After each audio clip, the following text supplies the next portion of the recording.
ये हल्के में नहीं लेना चाहिए। जो बार बार वो कहते हैं हमारे पास न्यूक्लियर बम है 10 पाव का एक, हमें बिल्कुल हल्के में ये नहीं लेना चाहिए, क्योंकि जिहादी स्टेट के ऊपर कोई भरोसा नहीं है वो क्या करेंगे। पाकिस्तान और जिहादी स्टेट के बीच में मुनीर आने से पहले थोड़ा सा फर्क था, लेकिन जब मौलाना मुनीर, उनका नाम ही है मुल्ला मुनीर, लेकिन हमें नहीं पता था इसके बारे में क्योंकि दाढ़ी वगैरह नहीं थी उनकी और जिससे वो पहचाने जा सकते थे। लेकिन जो उनकी स्टेटमेंट है उससे वो थोड़ा बहुत जो अंतर था एक जिहादी स्टेट और एक स्टेट के बीच में वो खत्म हुआ।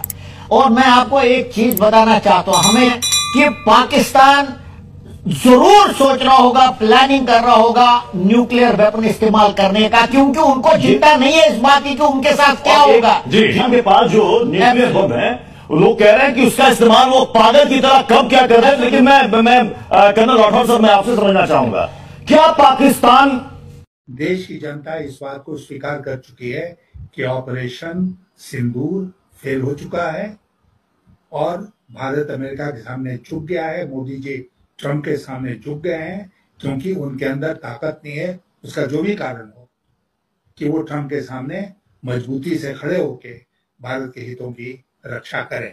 और ये मोदी जी के लंबे करियर का सबसे बड़ा धब्बा है, जो कि आज बिल्कुल स्पष्ट हो गया। अब इसके बाद कुछ बचा नहीं है। मुझे बताइए कि अब एक सिक्योरिटी एनालिस्ट होने के नाते जब इस जंग के बाद की तस्वीर, जबकि धूल उड़ रही है इस मैदान में, जब आप देखते हैं तो मुझे बताइए आप क्या खोया क्या पाया। देखिए, पहली बात तो मैं कहना चाहता हूँ, ये जंग नहीं थी, ये क्राइसिस थी। ये जरूरी है, इसको फर्क को आप पहले समझिए। अब हमने क्या खोया है ये देखिए। हमने पहली बात, मिलिट्री के मायने से हमने अपने इंडियन एयरफोर्स की और कमजोरियां दिखा दी। अब मैं उसका यहाँ बयान नहीं करना चाहता हूँ इस समय, क्योंकि जैसे हमने वहां बालाकोट में दिखाई थी कि हमारी इलेक्ट्रॉनिक वॉरफेयर बहुत अच्छी नहीं है, यहाँ हमने बहुत सारी और दिखाई है, पहली बात। दूसरी बात, हमने ये दिखा दिया मिलिट्री टर्म्स में कि हमारी मिलिट्री की प्लानिंग और उससे पहले वॉर एप्रिसिएशन, ये देखना कि हमारा दुश्मन कौन है, हम उसमें भी चूक गए बिल्कुल। इसका मतलब हमारी जो पूरी सिक्योरिटी एस्टैब्लिशमेंट है उसमें चूक गई। तीसरी बात, अभी इंटरनेशनल कम्युनिटी ने देखा कि साहब वो कह रहे हैं 5 प्लेन उन्होंने गिरा दिए, ये कुछ बोल ही नहीं रहे हैं। अब आप मुझे बताइए, क्या अमेरिका नहीं सोचेगा?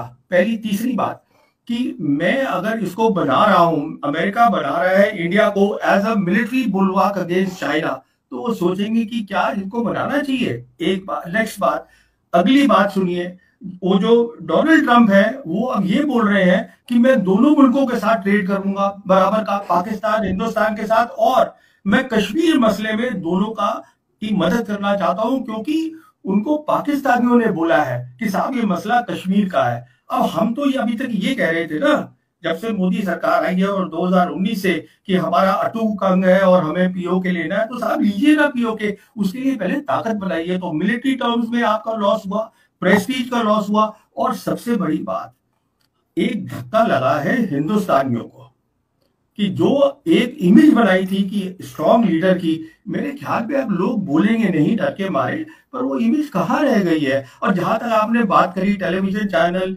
इंफॉर्मेशन वॉर, उन्होंने तो अपना एक सर्कस करी थी जो दुनिया ने देखी और दुनिया हंस रही है उसके ऊपर। देखिए, हकीकत क्या है कि हम लोग को ये फ्रेंच लोगों ने लगता है झांसा दे दिया। ये राफाल जेट जो बेचे, तो एक के का दाम जो मैंने पढ़ा है कि $240 मिलियन का एक था, और वो इंफीरियर निकले।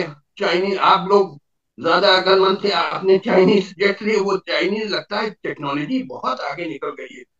और जो डिफेंस मैंने पढ़ा, पाकिस्तान जो पहले अमेरिका से सब हथियार लेता था, अब 80% आपके हथियार चाइना से आ रहे हैं। और चाइना की बहुत डेवलप इंडस्ट्रियलाइजेशन इतना हाई लेवल का हो गया है कि जिसकी वजह से उसके जो वेपन्स हैं, जो हथियार बनाता है, वो भी बड़े हाई लेवल के हैं। तो भाई ये तो अब कंफर्म हो गया कि पहले दिन ही, जिस दिन लड़ाई छिड़ी, जो हमने भेजे थे अपने हवाई जहाज, उसमें से कई गिरा दिए गए, जिसमें कम से कम एक रफाल था और कुछ सुखोई और क्या MiG-29 क्या, ये तो कंफर्म किया। इवन रफाल कंपनी ने कंफर्म किया और न्यूयॉर्क टाइम्स वगैरह ने कि आपने कई हमारे हमारे हवाई जहाज गिरा दिए, क्योंकि आपके पास ये जो चाइनीज सिस्टम है, एक तो प्लेन JC-10 है या क्या कहते हैं, जी जी, और वो मिसाइल PL-15 मिसाइल्स हैं, प्लस जो रेडार डिटेक्शन, बड़ा सुपीरियर टेक्नोलॉजी। चाइनीज बहुत आगे बढ़ गए हैं